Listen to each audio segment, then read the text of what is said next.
sunrise in the morning, when I feel the wind blow across my face, and when I hear the sound of children playing, I know it's all part of God's amazing grace. And I believe there's a place called heaven. I believe in a place called Calvary. I believe in a man, his name is Jesus.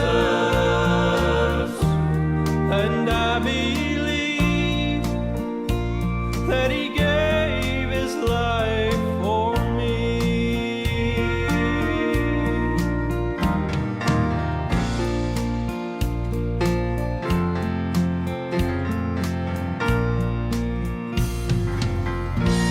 Oh, I was there the day my mama went to heaven.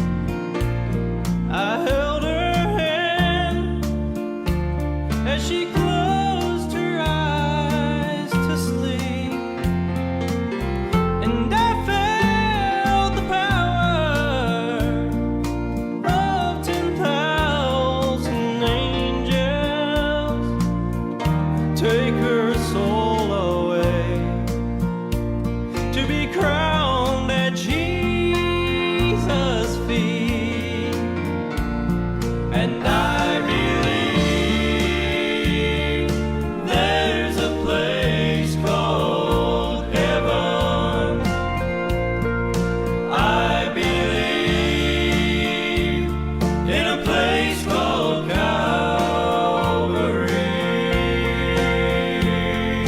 I believe in a man, his name is Jesus. And I believe that he gave his life for me. Oh, I believe that he gave his life for me.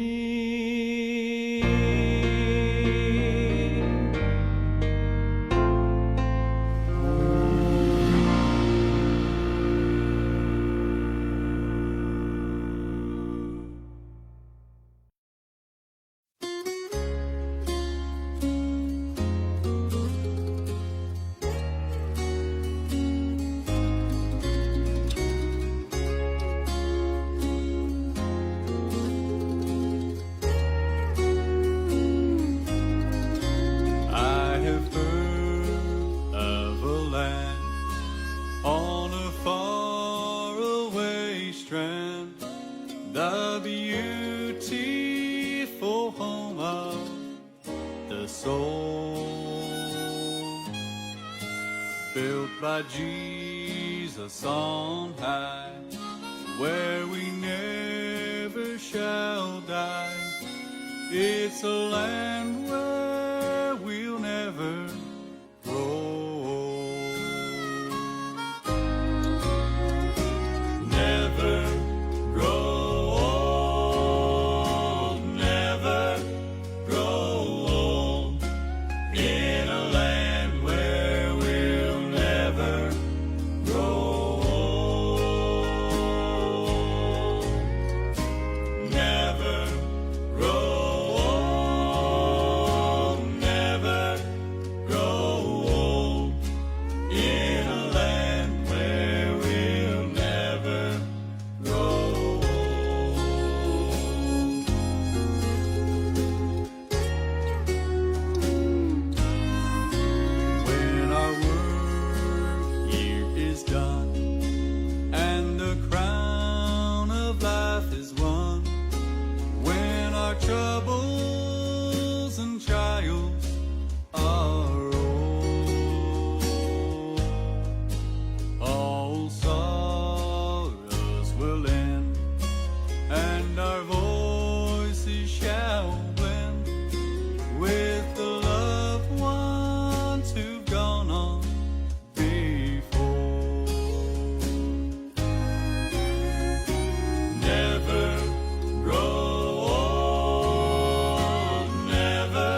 Blessed morning to everyone. Good morning, and it's good to be in our Bible program and here in our Newman every morning. And we talk about developing a strong faith to God. Good morning to everyone. Magandang umaga po. Salamat po sa Panginoon na tayo po ay pinalakas ng Panginoon at binigyan ng panibagong lakas. Hindi tira-tirang lakas, mga kapatid, panibagong lakas na sa biyaya po ng Diyos tayo po ay makakapag puri at makakapag paggamit sa kanyang gawain. Okay, magandang umaga muli sa mga kapatiran dyan. Good morning to our brethren. Good morning, Brother Jones. Morning, Sister Clarice. Morning, Brother Ruel. Morning, Nanay Lolena. Good morning, Brother Ron. All the way there in our Perth ministry. Good morning sa mga kapatiran at sa lahat po. Good morning, Sister Bona. All the way there in our Perth ministry. Good morning, Sister Lady Lee. Praying for safe travel. Good morning, Brother Nimuel.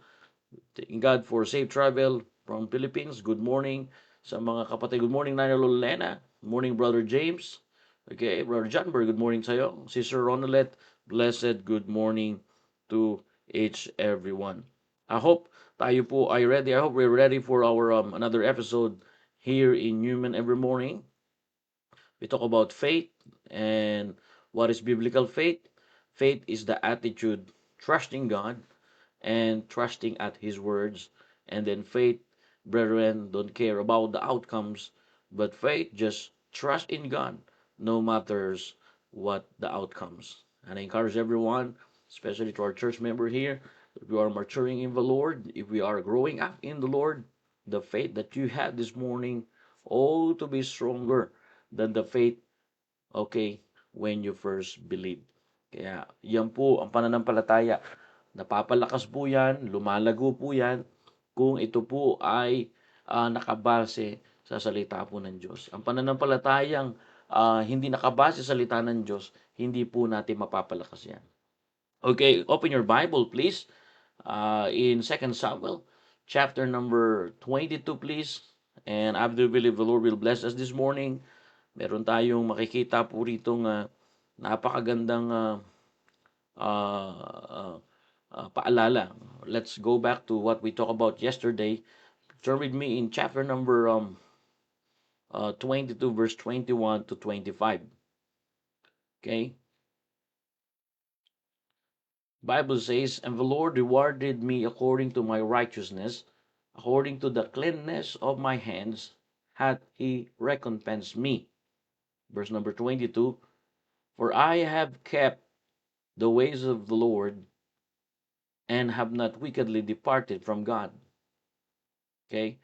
Verse number 23, the Bible says, "For all his judgments were before me, and as for his statutes, did not depart from them." Verse 24, "I was also upright before him, and have kept myself from mine iniquity."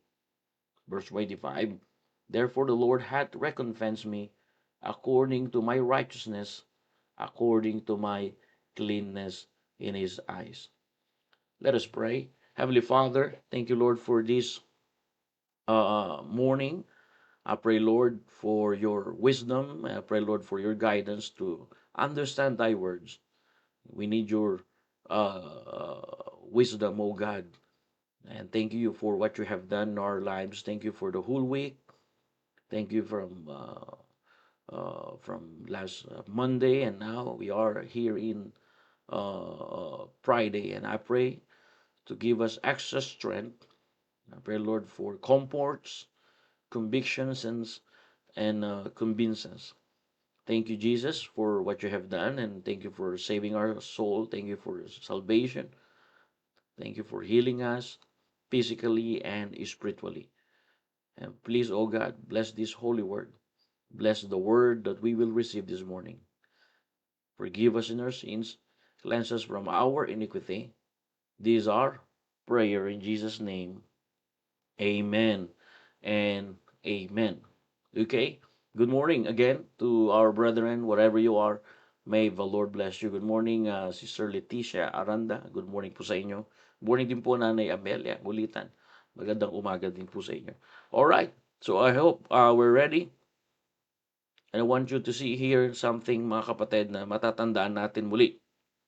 Okay, again, A new year is not just a new, or a new year is not just about a new calendar, but like what we talk about for this week, it is about renewed dependence on God. And in this chapter, 2 Samuel chapter 22, we read verse number 4 and we study verse number 4 down verses 25. David, brethren, looks back and testifies how God carried him through danger, how God carried him from distress or stress, how God carried him from decisions. Three things: through danger, distress, and decisions.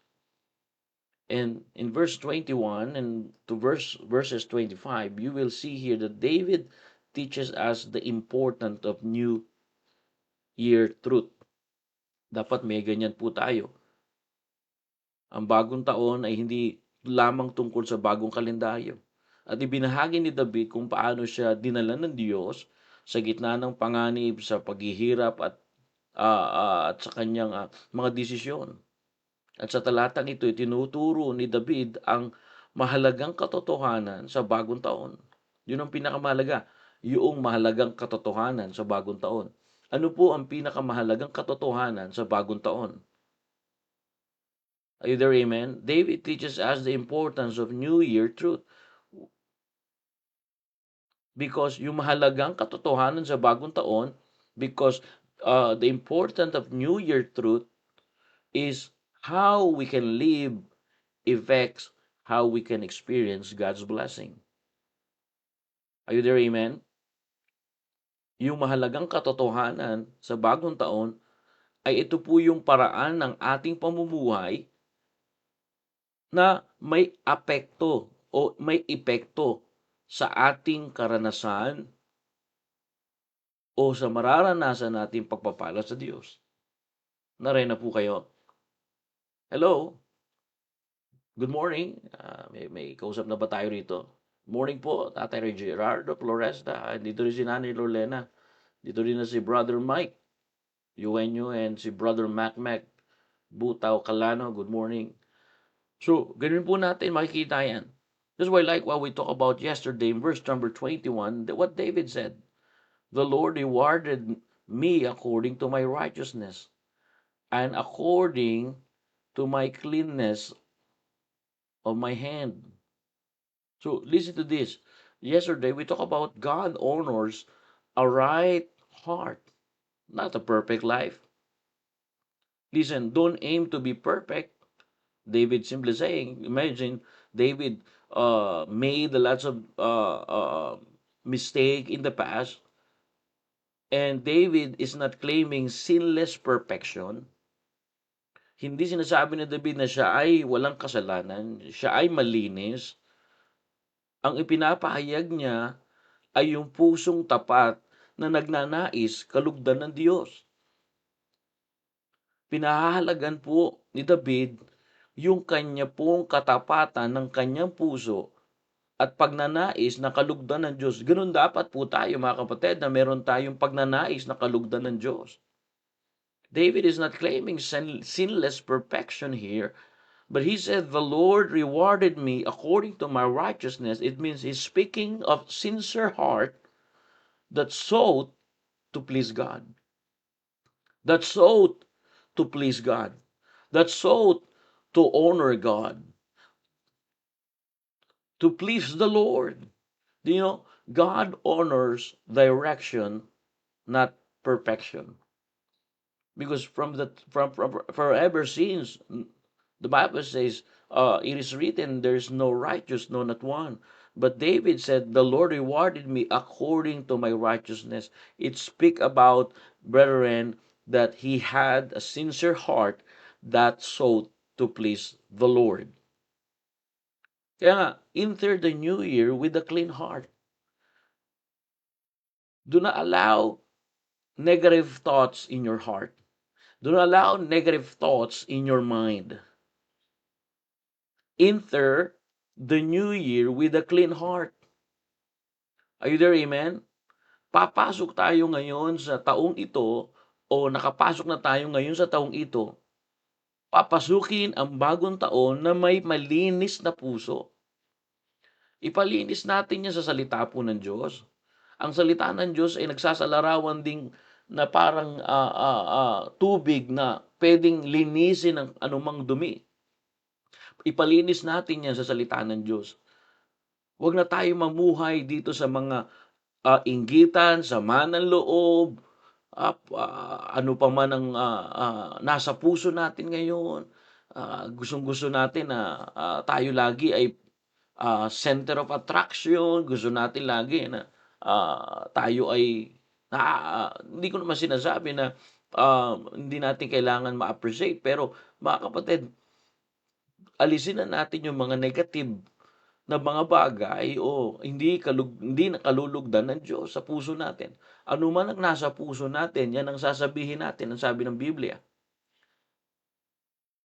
Kaya nga, sabi ng Biblia, papasok tayo sa bagong taon na may malinis na puso. Don't aim to be perfect, David said. David said, the Lord rewarded me according to my righteousness. So, number one, like what we said yesterday, all right, let's repeat again, God honors a right heart, not a perfect life. Don't aim to be perfect, but the Bible make it clear, aim to be faithful. Because if you are faithful, you're going to perfection. Listen to this. Enter the new year, brethren, with a clean heart. God teaching us this morning that He wants a right heart. A clean heart. Yan ang pinaka maganda mga kapatid. Papasok tayo na maayos ang puso. Yes, last night we have midweek service. I talking about revival begins in the clean heart. Okay? Maayos dapat ang puso natin. Maayos dapat yung ating pagkilala sa Diyos. Deuteronomy chapter number 6, verse number 5, the Bible says, thou shalt love the Lord thy God with all thine heart. Do you know? Revival requires wholehearted love for God. I love soul winning because I love the Lord. I love discipleship because I love the Lord. I love singing and praising God during worship service and during not worship service because I love the Lord. Brethren, revival requires wholehearted love for God. If we want revival, God requires wholehearted love for Him. Because revival is not emotional hype. It is total surrender your heart to Him. God wants all of the heart. God wants all of your soul. God wants all of your strength. And brethren, revival is not emotional hype, but revival requires wholehearted love to God. Kaya nga, pagka gusto nating makabalik sa gawain ng Panginoon, hindi emosyon ang ipapairal natin. Pagka babalik ka sa emosyon, hindi ka makakabalik sa gawain ng Panginoon. Pero kung babalik ka sa gawain ng Panginoon, na malinis ang puso mo, makakabalik ka sa gawain ng Panginoon. Ang revival ay hindi lang emosyon. Ito ay bunga ng pusong pagsuko sa Diyos. Nais ng Diyos ang buong puso mo, hindi kalahating puso. Gusto po ng Diyos yung puso natin na buo, hindi kalahati. Remember, a half charger battery won't last long. The same, brethren. Love God beyond Sunday. Love God beyond Sunday worship service. Love God every day. Serve God with passion.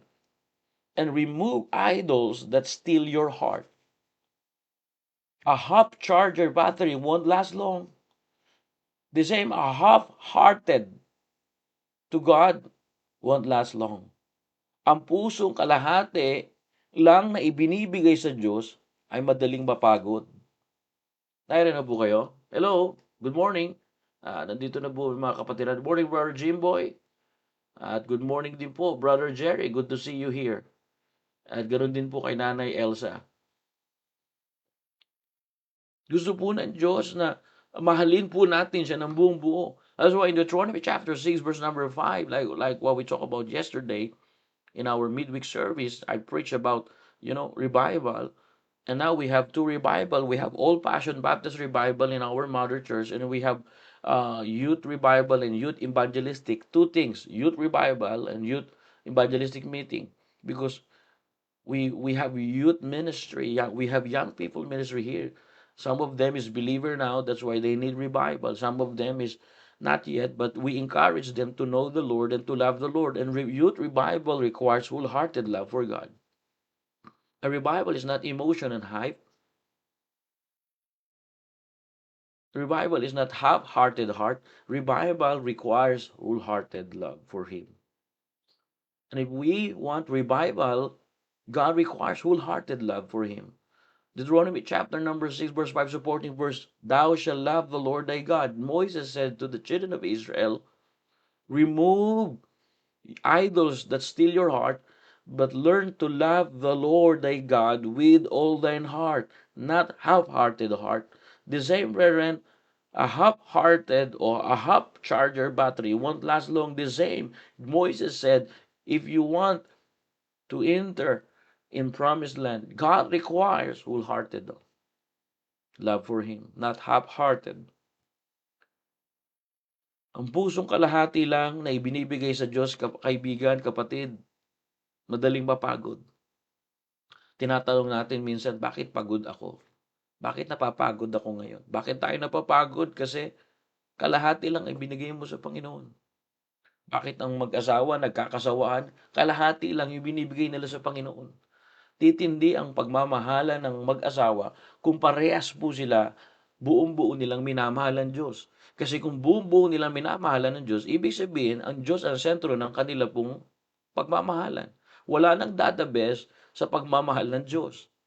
Do you know that if spouse or husband and wife love the Lord God, they learn the agapeo love, and that agapeo love, you know, keep them united, keep them in love. Love the Lord first so that you will in love each other. I love Crisel. I love her so much because I love the Lord. In fact, the Lord commanded me to love my wife, to be faithful to my wife. She is the most beautiful in my eyes. Why? Because I love the Lord. The reason I love my wife because I love the Lord. And He is the center of our marriage. The same, brethren. God requires a true love. If you want togetherness in your family, let the love of the Lord bring or as God's love to your family. Yan lang ang magpapatatag sa pagmamahalan nyo. Kahit dumaan yan sa daming bagyo ng buhay, kahit dumaan po yan sa hirap at kapaguran, ang pagmamahal ng Diyos nandun sa isang pamilya, pag yung anak natututong mahalin ng Diyos, kapag ang asawa natututunan, asawang lalaki natutunan mahalin ng Diyos, mahal niya ang mga anak niya kahit nagpapapasaway, kahit nagre-rebelde. Pagka ang asawang babae ay ang dami ng satsat at hindi na lang tumahimik, ay sabi ng Biblia, be silent. Violence shall cover the mouth of the wicked. No. So sabi po ng Biblia, mahal ng Diyos ang ating mga asawa, at pagka natutunan natin, mahalin din natin ang ating mga asawa, pinakikita natin na ganoon natin kamahal ang Diyos. Either amen? And David said, God honors a clean heart. Replace bitterness with love. God wants your heart, wholehearted love for Him. Confess iniquities, confess and confess sin that hinder our prayers, that hinder our blessing. God requires a clean heart. God requires a wholehearted love. for Him. Love God.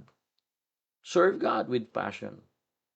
And again, remove idols that steal your heart. Yan ang kailangan natin. Yung puso natin, ingatan natin.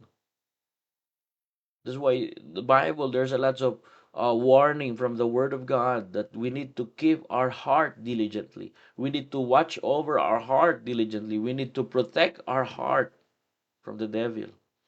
Bible says the devil is like a roaring lion seeking our heart.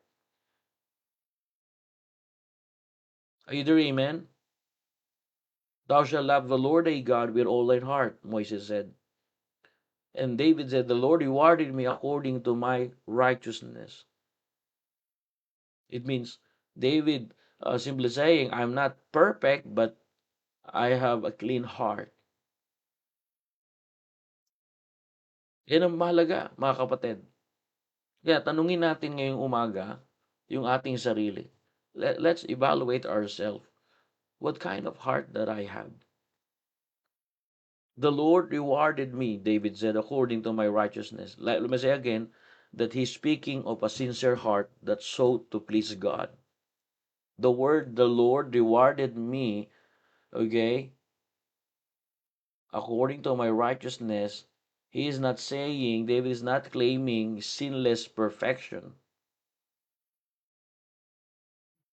but he is speaking of a sincere heart, clean heart, a wholehearted heart, and what else? Sincere heart that pleased the Lord, that sought to please the Lord. Hindi sinasabi ni David na siya ay walang kasalanan. Pero salamat sa Panginoon nung nalaman niya ang salita ng Diyos, nung nanumbalik sa salita ng Diyos, ipinahayag niya na ang puso na tapat, na nagnanais kalugdan ng Diyos. Kapatid, kaibigan, ganun ang gagawin natin. Yun ang dapat nating gagawin. Pagka nasa trabaho tayo, dapat napiplease natin ng Diyos. Kapag nasa tahanan tayo, dapat napiplease natin ng Diyos. Pag tayo nasa labas ng ating tahanan, dapat napiplease natin ng Diyos. Yan dapat yung laman ng puso natin. Kaya nga bago tayo umalis ng bahay, dapat nananalangin tayo na bigyan tayo ng maayos na puso. At nananalangin tayo na ang puso natin ay maingatan ng Diyos. Kaya huwag tayong papayag pagka may naririnig tayong hindi maganda, papapasukin natin sa puso natin. Kaya ano nangyayari? Maya-maya, nagagalit ka na. Maya-maya, napipikong ka na. Maya-maya, pumapatol na tayo. Pagka napiplease mo ang Diyos, may iwasan mo magsugal. Pag napiplease mo ang Diyos, pagka ang puso mo napiplease ng Diyos, may iwasan mong pagsusugal. Pagka ang puso mo ay napiplease ng Diyos, may iwasan mong pakikipagchismisan. Kapwa Pilipino, chismis mo pa. Di po ba, hindi maganda. Kung ang puso mo ay napiplease ang Diyos, ang lalabas lagi sa iyong bibig ay nakakapag-encourage, nakakapaghamon sa iba, nakakatulong sa iba.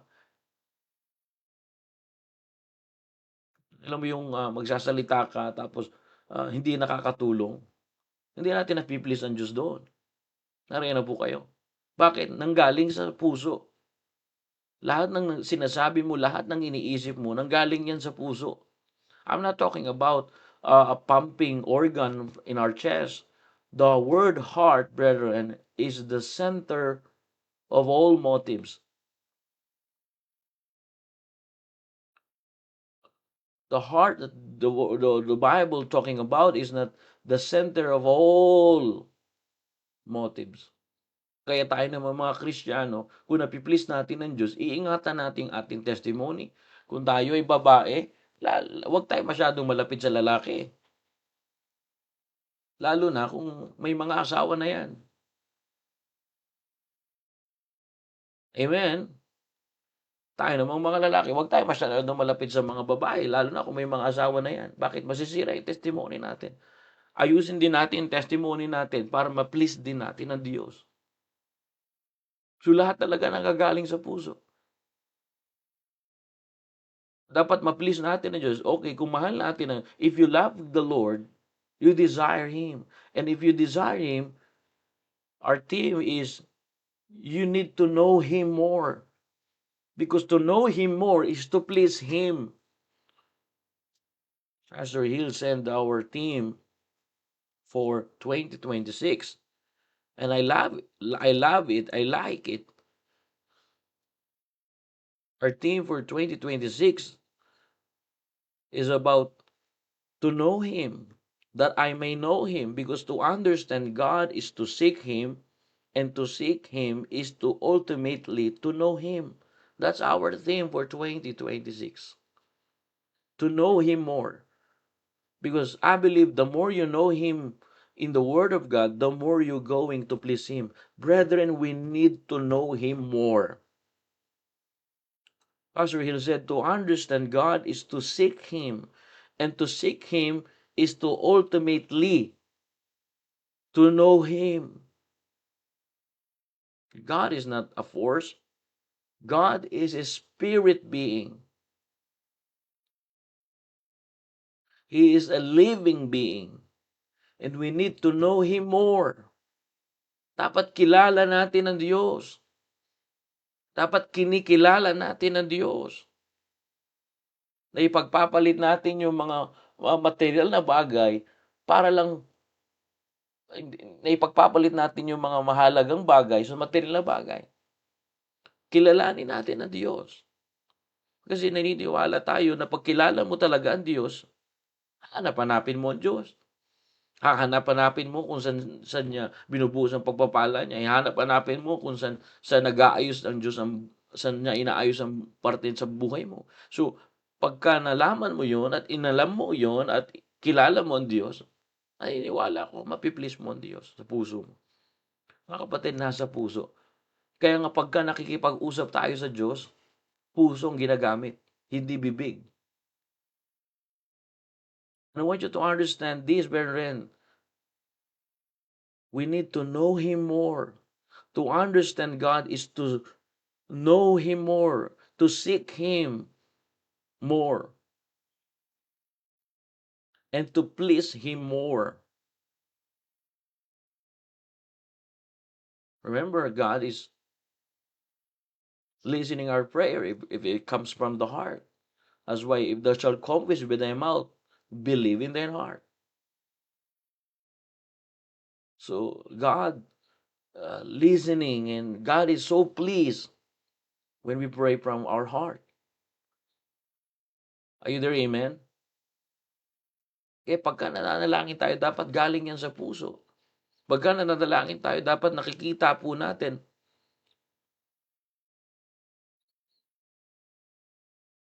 Ngayong umaga, napakaganda to.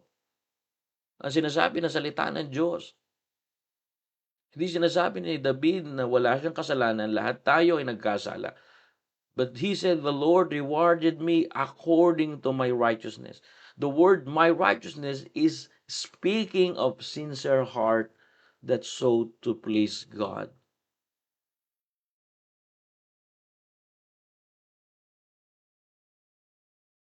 Ang puso ay napaka-importante ngayong umaga. Amen. Kaya nga sabi ng book of Jeremiah chapter 17, the heart is so deceitful above all things. That's why I encourage you, brethren, God honors a right heart, not a perfect life. God honors direction, not perfection. Don't aim to be perfect. Aim to be faithful. Wag hangaring maging perfecto kasi magkakasala ka. Maging matapat ka. Kung sa maliit, matapat ka, magiging matapat ka sa anumang pagkakatiwala. Wag magmamadali. Yan ang naalala ko sa tinuturo ni Pastor Hill. Hindi ka pwedeng lumalim sa Panginoon na 2 taon ka pa lang sa Panginoon. Hindi. It takes a long time. Growth is not overnight. Growth takes time. And we always talk about this, brethren. We don't rush and push things. Enjoy to please the Lord in your life. I-enjoy mo. I-enjoy mo yung ipiplease mo ang Diyos. Sa umaga, natututunan mo siya kausapin. Bago mo hawakan yung cellphone mo, gusto mo kagad siyang i-please. Lumalapit tayo kagad sa Diyos. Nagpapakumbaba tayo sa Diyos. Bago tayo tumanggap ng pagpapala, pagkain man yan, physical o spiritual, pinapanalangin natin. Gusto natin maitaas ang Diyos. Lahat ng bagay, mga kapatid, ang purpose natin ay ma-please talaga ang Diyos. Sa pag-iisip ko ba, napiplease ang Diyos? Sa pagsasalita ko ba, napiplease ang Diyos? Sa pagkilos ko ba, na mahirap, pero kailangan natin gawin kasi yun ang pinakamahalaga. Kaya tayo nilikha ng Diyos para i-please po siya, para mapasaya po siya. Pangit naman na giginising ka ng Diyos ngayon, pero hindi siya natutuwa sa iyo. Maganda yung ginising ka ngayon ng Diyos, binigyan ka ng bagong pag-asa, bagong buhay, napapasayaan po natin ang Diyos.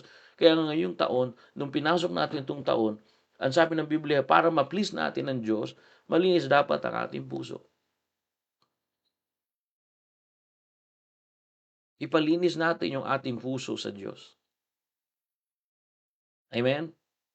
Yan ang pinakamahalaga, mga kapatid, na makita po natin dito sa salita ng Diyos.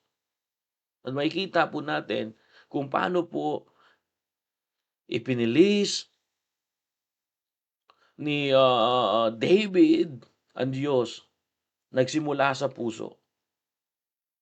Nagsimula sa puso niya. Kita naman natin dito. Nagsimula sa puso ni David. Kung mapiplease talaga natin ang Diyos, magsisimula sa puso. Amen? Yan ang dapat maalala natin ngayong umaga. Kung ano nasa puso mo, dapat mapiplease po dyan ng Diyos. Brethren, I encourage you, pleasing God from the heart.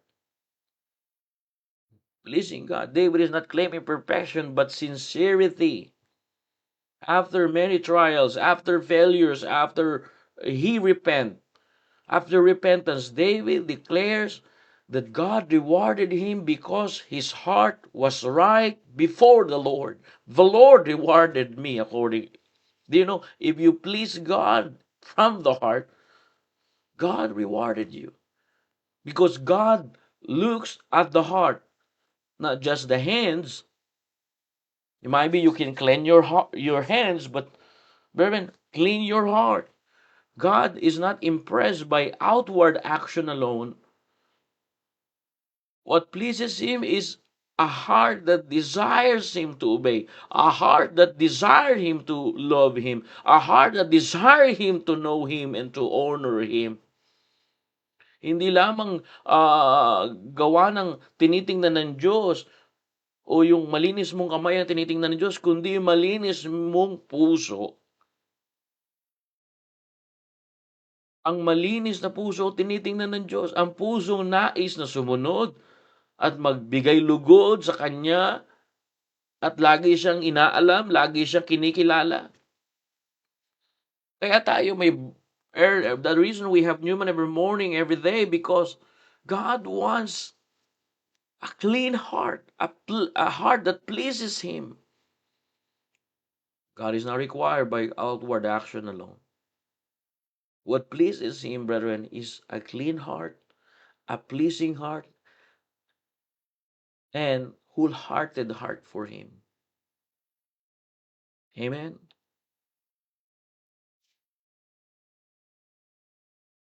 Hindi lamang ang kamay natin ang ating dapat linisin. Dapat yung ating puso. Kasi yan ang tinitingnan ng Diyos. Remember, two people may give an offering. One gives for show, and the other give out of love. Same action, but different hearts. And God sees differences. Dalawang tao na naghahandog, yung isa para magpakitang gilas, mapakita na siya ay maraming pera, mapakita na siya ay mas pinagpala. Pero yung isa nagbibigay galing sa kanyang puso ng pagmamahal sa Diyos. Parehong gawa, ngunit magkaibang puso. Ang nakikita ng Diyos yung kaibahan. Alam na Diyos yung puso mo ngayong umaga. God knows your heart this morning. It is just like a simple illustration. Two people may give an offering. One gives for show, the other gives out of love. And brethren, the same principles, this same action they give, but the one give for show, but other gives out of love to God. Same action, but different hearts. And the truth of the matter, brethren, whether like it or not, God sees differences. And the reason we talk about this because God wants your heart pleasing to Him. Examine your motives in serving God. That's what I always remember. That's all I always pray. I always ask, am I doing this to please God or people? By the way, you cannot please people. Kahit ano ibigay mo, hindi mo mabibilis ang tao. Maya-maya nagbabago ang tao. Pero pagka pinilis mo ang Diyos, kaibigan, kapatid, di nagbabago ang Diyos. Natutuwa siya pagka napiplease mo siya. Kaya nga suriin ang dahilan ng iyong paglilingkod sa Diyos. Tanungin ang ating sarili. Ako, madalas ko tanungin yung aking sarili. Kanino ko ba 'to ginagawa? Kanino ko gustong magbigay ng lugod? Sa Diyos o sa tao? Naniniwala ako, kahit yung kaaway mo, magiging kaibigan mo yan, magiging payapa kayo kung napiplease ang Diyos. Nasa Biblia ba yan? Baka sabihin natin na wala sa Biblia po yan. Nasa Bible yan. Ha? Kaya nga napakaganda na maalala po natin ito. Sabi mo ng Bible, Book of Proverbs, chapter number, sige, lalagay ko po rito Proverbs chapter number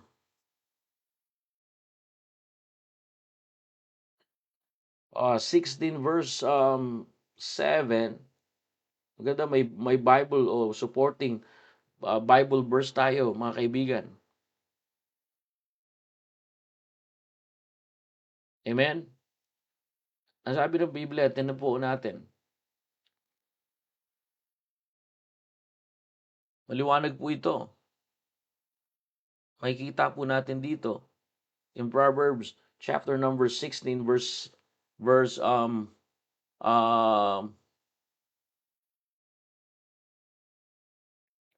number 16 chapter 16 verse number 7. What I mean?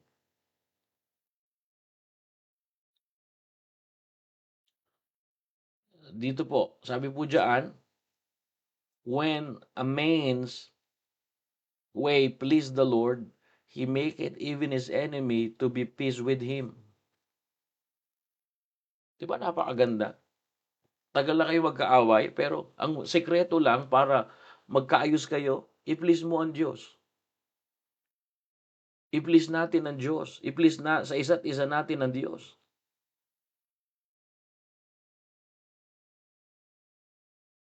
Is that in the Word of God? It is. When a man's way please the Lord, He maketh even his enemies to be peace with him. So, ibig sabihin, kaya kayo pa rin ay magkaaway ngayon, nagkakaroon pa rin kayo ng misunderstanding kasi parehas ninyo hindi na-please ang Diyos. Kung isa sa inyo na-please ang Diyos, ay magkakaroon ng pagkaayos. Pag yung isa ay hinahanap yung mali, hindi natin na-please ang Diyos doon. Yung isa naman ayaw magpatawad, hindi natin na-please ang Diyos doon. And God is not impressed by outward action alone, brethren. Like what I said, two people may give an offering, two people may give their sacrifice, but one gives for show, and the other gives out of love. Same action, but different hearts. The same, brethren. God is not impressed by outward action. If you want to be peace with your enemy, the Bible says, please the Lord. Proverbs chapter 16, verse 7, right here, supporting verse, when a man's ways please the Lord, he maketh even, is not neighbor, but his enemies. It's not your friend, but your enemies. Marami-raming kaaway to be at peace with him. That's why examine your motives in serving God. Suriin ang dahilan ng iyong paglilingkod. Diyan ba mapiplease natin ang Diyos? Kaya pagka hindi pa tayo nakikipagbati sa kaaway natin, alam naman natin kung paano pasahihin ng Diyos at dahil meron tayong salita ng Diyos, ay tayo po may problema.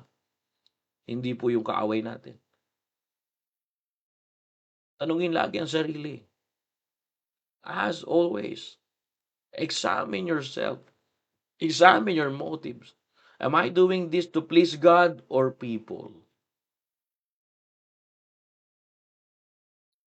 Because, brethren, God looks at the heart.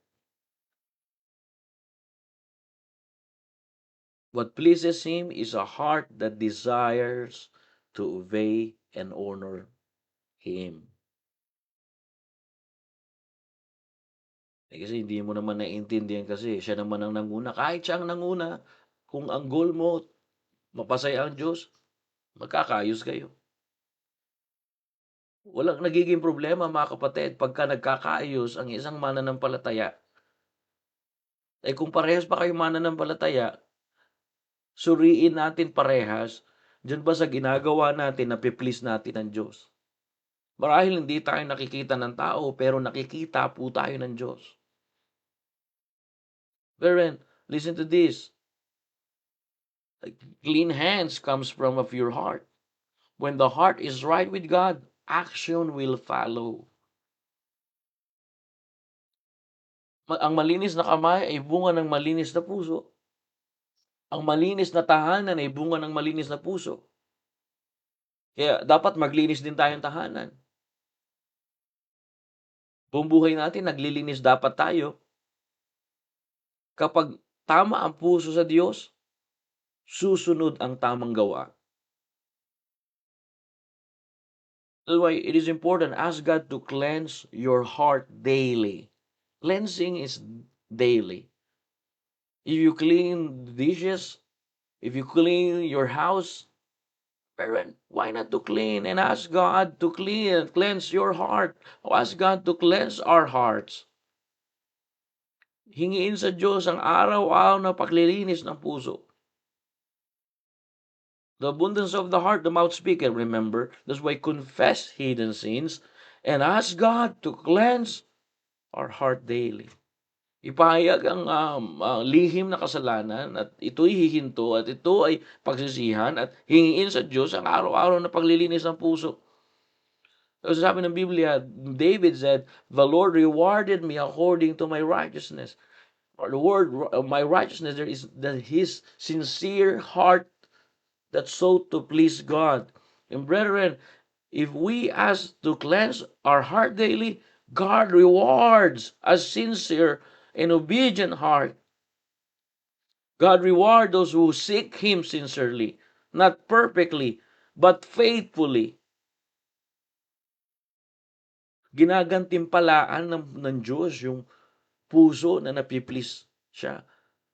Ibig sabihin, hanggang ngayon may kaaway ka pa at mayroon ka pang hindi na nakapagkakasundo, hindi na please ang Diyos doon. Ngayon, simulan mo na. Paano mo masisimulan? I-please mo ang Diyos. Paano mo siya may please? Simple lang, ipanalangin mo muna yung kaaway mo.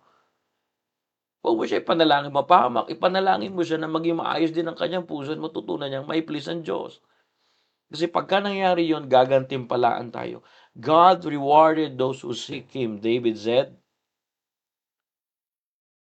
the Lord rewarded me according to my righteousness. It means according to my sincere heart and obedience heart. God reward those who seek Him sincerely, not perfectly, but faithfully. Continue walking with God even after failure. And brethren, please God with all thine heart. I remember a child may stumble while walking, but a loving father is pleased when the child keeps trying. Sabi ko kay Sak, gawin mo ito, ayusin mo ito. Nahihirapan siyang gawin. Sak, mali yan, masasaktan ka sa ganyan. Ganto magtabas ng damo, ganto mag-ayos ng damo, ganyan sa akin, ganto. Sabi ko sa isang oras kang mag-aaral ng piano lesson mo. Hirap na hirap si Zachary. Pero nakikita ko naman at natutuwa ko na sinusubukan ni Zachary. Di ba, Zach? Dana mo, maghuhugas na ng plato mamaya yan. Maghugas ka na ba ng plato sa akin? Nahihirapan siya hugasan ng plato. Sabi niya, pagawa mo ng lahat sa akin, wag lang ako paghugasan ng plato. Pero the more niya sinusubukan, hugasan niya, hindi lahat, paunti-unti. Pero nakakatawa pagka nakikita ko yung anak ko na sinusubukan niya. The same principles, brethren. Ang batang ay maaring matisod sa paglalakad, ngunit pagka natutunan niya na tumayo, ito'y kinatutuwa ng Ama kapag patuloy itong nagsisikap. Mga kapatid, pagka pinagsisikapan natin na pasayahin ng Diyos at mapasaya ang Diyos na galing sa puso natin, diyan natin napiplease ang Diyos. Diyan tayo gagantimpalaan ng Diyos. Like what I said, a child may stumble while walking, but a loving father is pleased when the child keeps trying. Continue walking with God. Continue pleasing with God, even after failure. Trust God's grace. By the way, trust God's grace, not your strength. Umasa sa biyaya ng Diyos, hindi sa sariling lakas. This morning, I hope we understand things here. God requires clean heart. God requires a wholehearted heart. And God requires sincere heart that pleases Him. Three things that we can get from the Word of God. And right here in our supporting verse in Proverbs chapter number 16, in verse number 7, when a man's ways please the Lord, He maketh even his enemy to be at peace at him. Yung dati mong hindi kinagugustuhan, yung dati mong hindi kasundo, makakasundo mo na yan. Pag yung paraan mo ay napiplease ang Diyos. Sabi ng Biblia, ang paraan ng tao ay pagka naging paraan ng Diyos, mapiplease niya kahit yung kanyang kaaway. Or magkakaroon ng kapayapaan. Brethren, let's examine ourselves this morning. Let's confess hidden sin. And always ask the Lord to cleanse our heart daily. The devil is roaring a lion, seeking our heart. That's why the Bible says, keep thine heart diligently, for out of it is the issues of life. It means the issues of life comes from the heart. We're not talking about pumping organs in our chest. We're talking about the heart that controls all motives. Let's examine your motives in serving God. Let always ask, am I doing this to please God or people? The people may give an offering. One gives for show, the other gives out of love. Same action, but different hearts. And God sees the differences. And God is not impressed by outward actions alone. What pleases Him is a clean heart. What pleases Him is a wholehearted heart. What pleases Him is a sincere heart that desires Him, that honors Him. God of the Bible is a living being. He sees differences. Tandaan po natin, Nakikita ng Diyos ang puso natin. Nakikita ng Diyos ang kaibahan kung ano ang totoong nasa puso natin.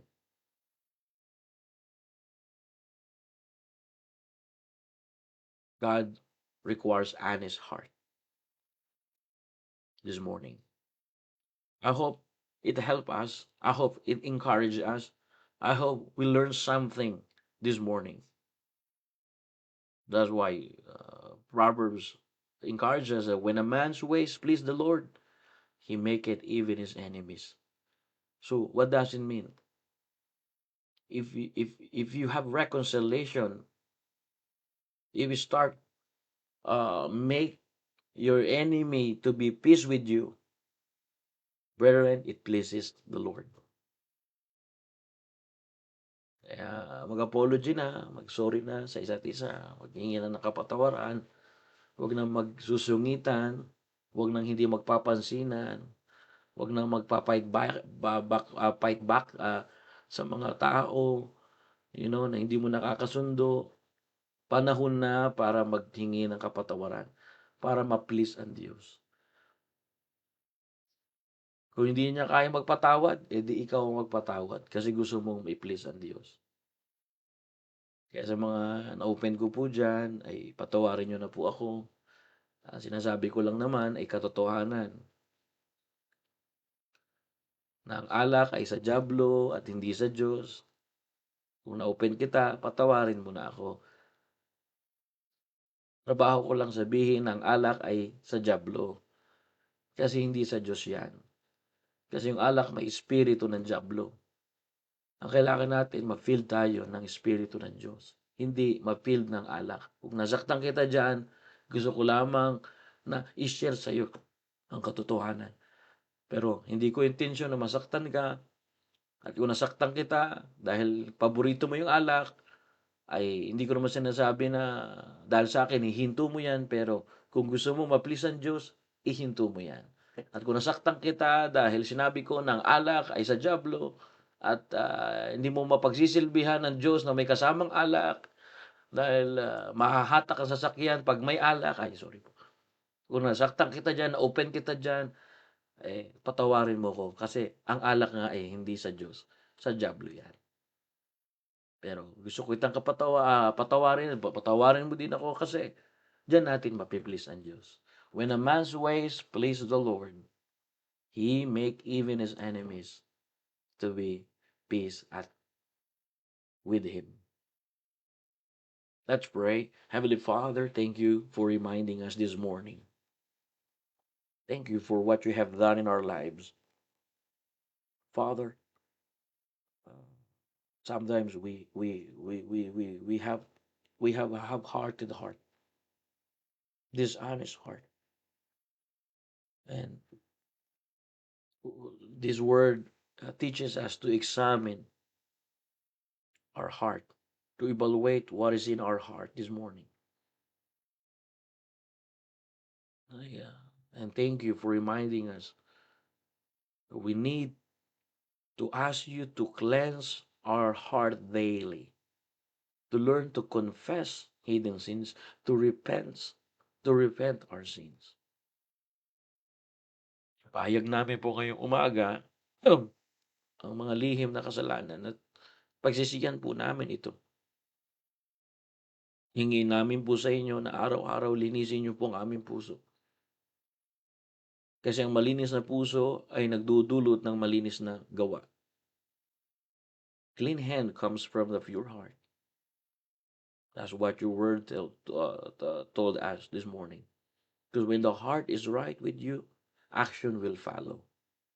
Because the abundance of the heart, the mouth speaketh. Thank you for reminding your people. Thank you for reminding me. And the manifestation of pleasing you, it make even our enemies to be at peace.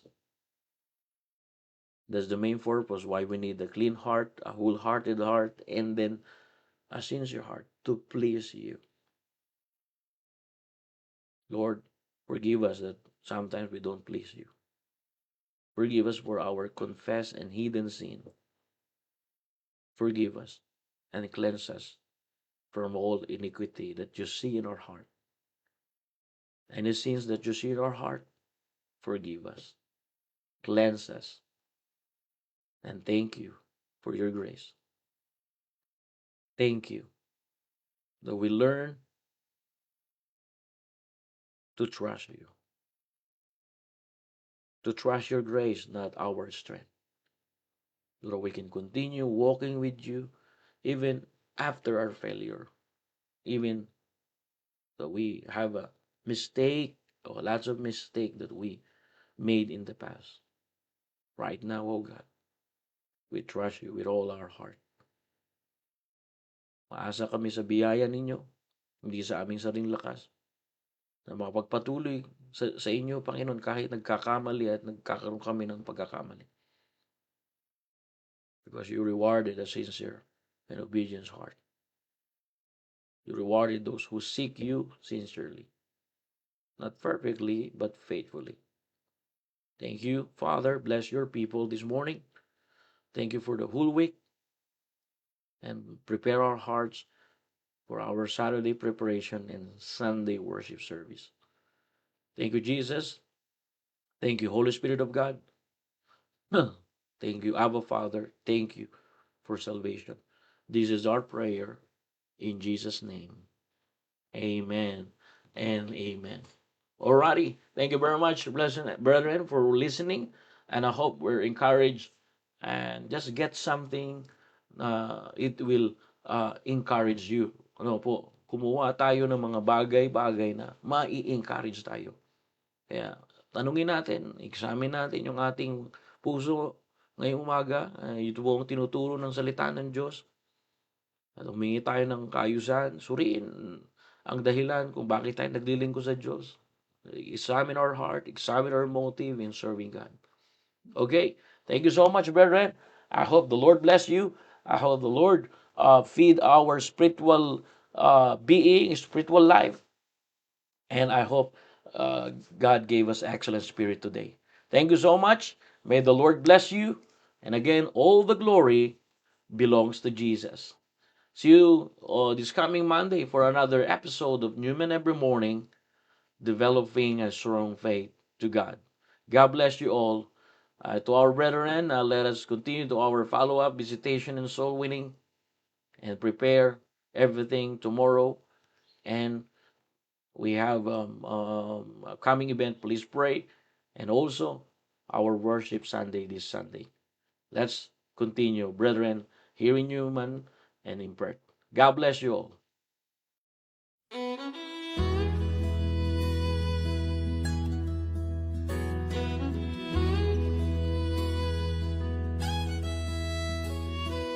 Preacher got up and said, stand to your feet. We'll start with a prayer.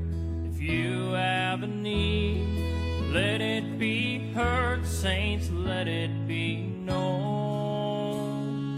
We're all a family, you're not alone.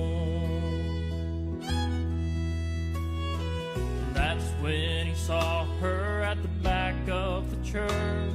Her silence and sadness cried out to her. The kind shepherd knew just what to say. I need to know before we pray. An unspoken request.